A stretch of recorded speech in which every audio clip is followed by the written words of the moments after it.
I've been in the trucking business for almost 12 years. 5 trucks, small freight company, no investors, no family money, just diesel, highways, and too many sleepless nights. I've hauled frozen meat across state lines in blizzards. I've driven through deserts where the asphalt melts. I've broken down in places where your phone becomes a useless brick. I've seen strange things on the road, but nothing like that night. It started with a phone call. Private number. The man's voice was calm, too calm. "We need a transport. No paperwork questions, no inspections. Pick up, deliver, forget." The pay? More than I make in 2 months. Half wired up front, I thought it was a scam. Then the money hit my account. That number on my screen made the decision for me. I said yes. The pickup. The address led to an abandoned lumber yard outside a town I'd never heard of. Dusk was settling when I arrived. No company signs, no logos, just 2 men standing near stacks of wooden planks. They didn't introduce themselves. They didn't smile. They loaded my trailer halfway with thick boards. Solid wood, clean, neatly stacked, too neat, too light. I asked what was under the planks. One of them looked at me and said flatly, "You don't need to know." That was my chance to walk away. I didn't. The load looked secure. Nothing smelled strange. No leaking fluids. No warning signs. At 6 p.m. sharp, I pulled out. Destination, a remote village several hours away. The road, the first hour was normal, highway hum, radio static, fading daylight.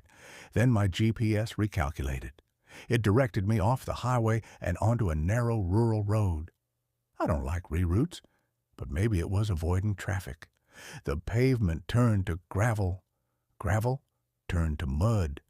No streetlights, no houses, just trees closing in on both sides like walls.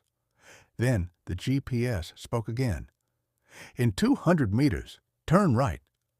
There was no road, just a broken iron gate. And behind it, a cemetery. Old headstones leaned at odd angles. Fog rolled low across the ground. I stopped the truck, checked the address again. It matched. My hands tightened on the steering wheel. Maybe the road continued through it. That's what I told myself. I drove in. The mud sucked at my tires. The engine strained. Then I heard it. A knock. From inside the trailer, not loud, just wood shifting. I checked my mirrors. Nothing. Then another sound, heavier, a thud, from inside. The discovery. I stopped near the center of the cemetery. The engine idled. Fog drifted past my headlights. The air smelled wrong, not just damp earth, something rotten. I stepped out. Every sound felt magnified. My boots in the mud, the engine's low rumble, my own breathing. I walked to the back of the trailer. The planks had shifted just slightly, and between them, I saw a hand.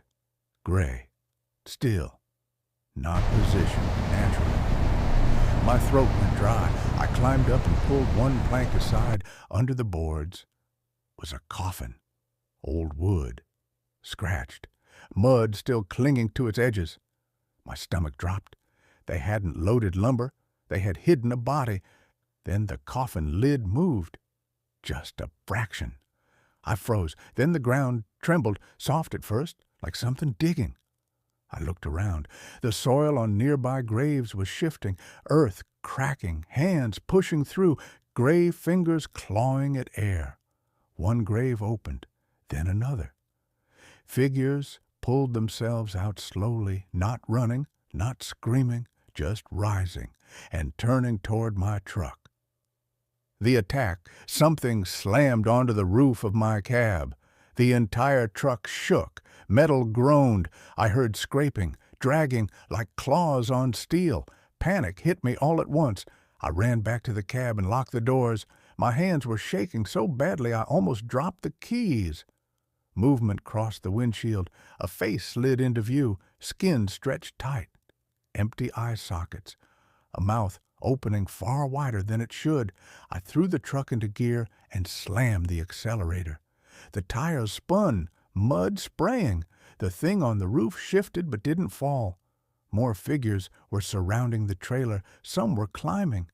I felt weight pulling the truck down. "Move," I muttered. "Move." The wheels finally caught. The truck lurched forward. I drove straight through the cemetery gate, tearing it from its hinges. Branches scraped the sides. The thing on the roof crawled toward the windshield. I could hear bones cracking as it moved. Then, silence. The weight vanished. I checked the mirrors. Nothing on top. But something else was wrong. The trailer doors were swinging open. The delivery. I didn't stop. I didn't look back. After another hour of driving through darkness, I reached the final address, an abandoned farmhouse. Lights were on inside. 3 men stood waiting. They looked irritated, not surprised. I stepped out, barely steady. "There was something in that coffin," I said. "The cemetery." They didn't